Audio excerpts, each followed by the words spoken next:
Matatitula Sex Workers Health and Safety na Aruba.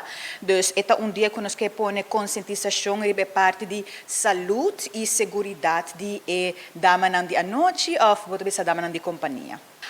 Nós estamos contentes com essa que pôr que nós colaborar com diferentes organizações não estudantes não 13 não apresentar a um tremendo estudo que agora sido em colaboração com a afdeling DBZ, com a Dienst Besmettelijke Ziekte, nanga também has entrevista com a de Dimas, com o KPA, com a damas na mes de companhia e o que é importante é parte de comunicação que o guardo exercer entre bambisa e ciclos nang aqui e também que o serviço nang que o guardo oferecida nang vanaf Aruba. Dus bambisa que lei nang essa que está encerrar que parte de segurança nós temos que ter na conta e parte de nan saúde se nata exercer trabalho aqui de maneira correta, bambisa usando proteção, com nanta vacunar, ou nanta hasina mesmo teste nanta, me passou o serviço de nanta hora de grupo bambisa tiki grande aqui na Aruba, pero nos quer para assim também de maneira que está sano, para não perjudicar nossa comunidade de nenhuma maneira e tampouco não.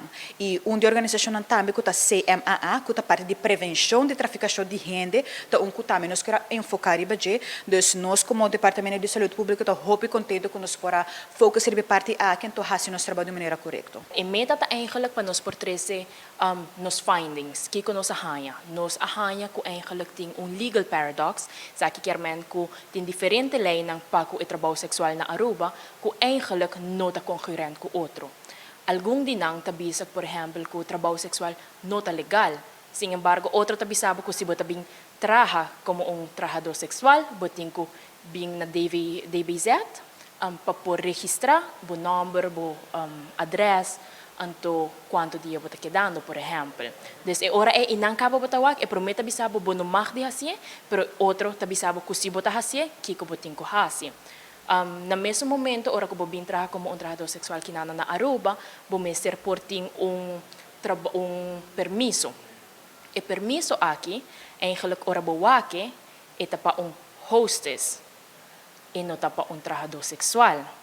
Dus nanang atrobe ta outra coisa não kubata bisa, ok, pero toch eta passa e essa é nota a descrição de kiko ting dinge permiso, dus eta legal e nota legal, riba kiko kilinha no está. Dus sim, essa é algum de illegal paradox, não?